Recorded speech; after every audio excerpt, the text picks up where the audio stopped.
So today I'm going to be reading Mole and Tell, and it's written by Catherine Payne and John Payne II, and it's illustrated by Elisa Rocchi.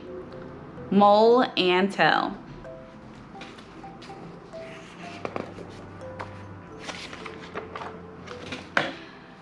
The students filed into Mr. Cantello's science classroom, still out of breath from recess. "What is that date written on the board?" Leilani asked. Akiko looked up at the board. "Do we have a field trip coming up?" "No, not a field trip," Mr. Cantello answered. "October 23rd is a special science holiday. Can anyone guess which one?"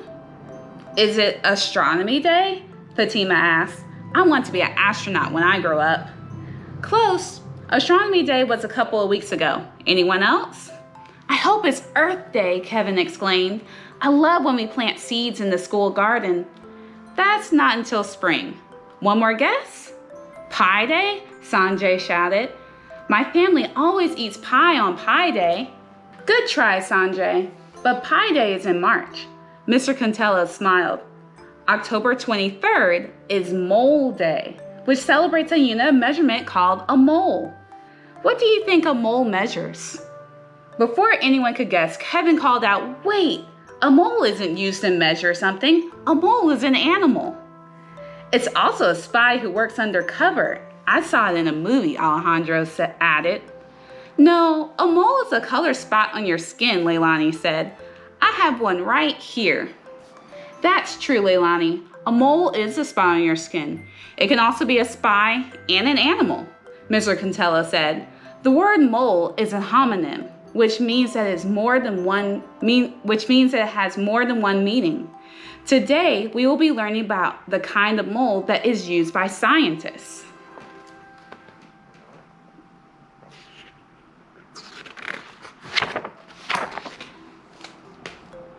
A mole is a universal unit of measurement, Mr. Cantello explained.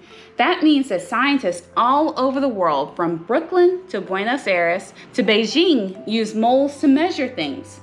"So my cousin who lives in Japan would understand moles too?" Akiko asked. "Exactly," Mr. Cantello said. "Even though scientists may speak different languages at home, they all have a common scientific language, so they can understand each other and work together."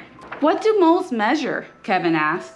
"Chemists use moles to measure really, really small things like molecules, particles, and itty-bitty atoms. They are so small that you can't see them, even with the microscope." "But Mr. Cantello, what is a mole?" Sanjay asked. "A mole is a counting unit in the same way a dozen is," Mr. Cantello answered. "When you have a dozen of something, like eggs or donuts, it means that you have 12. When you have a mole of something, like atoms or molecules, it means that you have around 602 billion trillion. "Wow, that's a big number," Fatima said. It's a lot of zeros. "Yes, it is, but there's a way to shorten it," Mr. Cantello began to explain. "Who here has a nickname?" Alejandro raised his hand. "Sometimes my family calls me Al." "Why do you think they do that instead of always saying Alejandra?" "I guess because it's shorter and easier to say," Alejandro shrugged. "Exactly. Just as you can simplify a long name by using a nickname, you can simplify really long numbers by using scientific notation. It makes numbers easier to read and easier to say out loud," Mr. Cantello said. "The way to say this big number in scientific notation is 6.02 times 10 to the 23rd, and you write it like this. 6.02 times 10 to the 23rd. "That nickname is much easier to remember than those billions," Leilani said. "Mr. Cantello, where did this number come from?" Alejandro asked. "The mole was discovered by an Italian chemist named Avogadro," Mr. Cantello told the class. "Avocado?" Akiko asked. "No, Avogadro," Mr. Cantello laughed. "He studied molecules, which are groups of atoms that stick together. His research led to the development of the mole. In fact, people even call the mole Avogadro's number." Moles are so important that scientists all around the world celebrate International Mole Day from 6:02 a.m. to 6:02 p.m. on October 23rd, Mr. Contello told the class. I get it. October is the 10th month of the year, so 6:02 and 10:23 are pieces of Avogadro's number, Fatima said. Exactly, Mr. Contello nodded. This year, all you young scientists are going to join the festivities. I wonder how they're going to celebrate.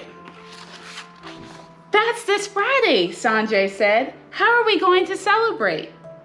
We're going to have Mole and Tell, Mr. Contello answered. Mole and Tell? Akiko asked. What's that? Each of you will share a fun fact about moles to help us learn more about them and why they are so important. Where do we find mole facts? Fatima asked. Do you know where you find mole facts? Ask your friends and relatives what they know about moles or research them on the internet, Mr. Contello said. You can even bring in one mole of something to show the class. Friday in Mr. Contello's classroom. Good morning, everyone. Welcome to our first ever Mole and Tell, Mr. Contello grinned. Who wants to go first? Fatima raised her hand and walked to the front of the class. I brought 1 mole of water. My mom helped me figure out that is only 18 grams. Good work, Fatima, Mr. Contello said. It's hard to believe that there are 602 billion trillion water molecules in that bottle. Hold on, Kevin said in confusion. Why does my mole of sugar look so much bigger than Fatima's mole of water? That's because moles tell you the number of molecules you have, not the size of them, Mr. Contello said. Imagine that you have a dozen donuts, and a dozen donut holes. Even though there are 12 of each, the donuts are going to take up more space than the donut holes because they're bigger. The same is true with moles. 1 mole of sugar takes up more space than 1 mole of water because sugar molecules are bigger than water molecules. Oh, Kevin said, I get it now. Who would like to share next? Mr. Contello asked. I will, Alejandro said. I did some research on Mr. Avogadro, and I found out that it actually took a whole bunch of scientists to finalize 6.02 times 10 to the 23rd, even though the number is named after only one person. Founders Club, Amado Avogadro, Joseph Louis Gay-Lussac, Jean Dalton, Joseph Loschmidt, Jean-Baptiste Perrin. Those are all the scientists that work together to help finalize that number. Nice job, Alejandro. Scientists usually work together to make discoveries, just like when we work together on projects in class, Mr. Contello explained. Most discoveries are group efforts that come from years of teamwork, even if they are named after just one person. Akiko went next. Yesterday, my brother was teaching Sanjay and me about the periodic table. He told us that it's a chart that shows every element in the world. He also explained that elements are made up of only one type of atom, and they can't be broken down into any other substances. That's correct, Akiko. Does anybody recognize any of the elements? I know gold and silver, Leilani answered. They're in my mom's jewelry. Chlorine is what we use to clean pools, Sanjay added. And I know helium, Fatima said. My dad told me that it makes balloons float. That's right, Mr. Contello said. All of those substances and lots more are elements on the periodic table, which is universal, just like the mole. Scientists all over the world use the same periodic table. Akiko's brother taught us something else about the periodic table, Sanjay said. He told us that each element has a number at the bottom of its box called molar mass. Molar mass tells you how many grams there are in 1 mole of that element. That means 1 mole of gold is about 197 grams. That's right, Sanjay, Mr. Contello said.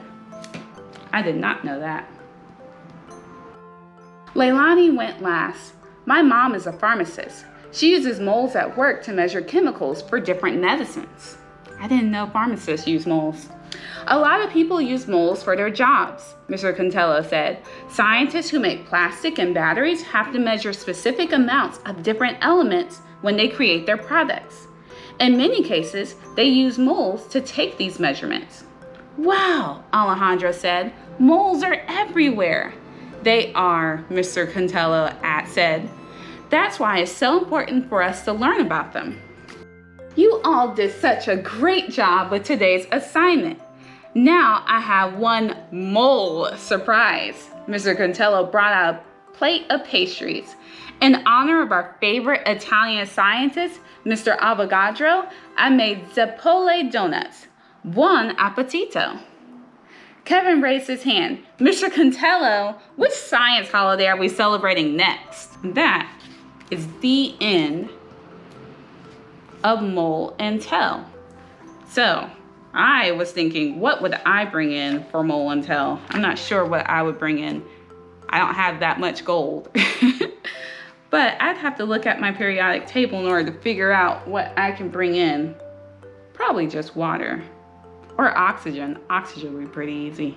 But anyway, what would you bring in for Mole and Tell Day? Or what would you share for Mole and Tell Day? It sounds like a pretty cool holiday.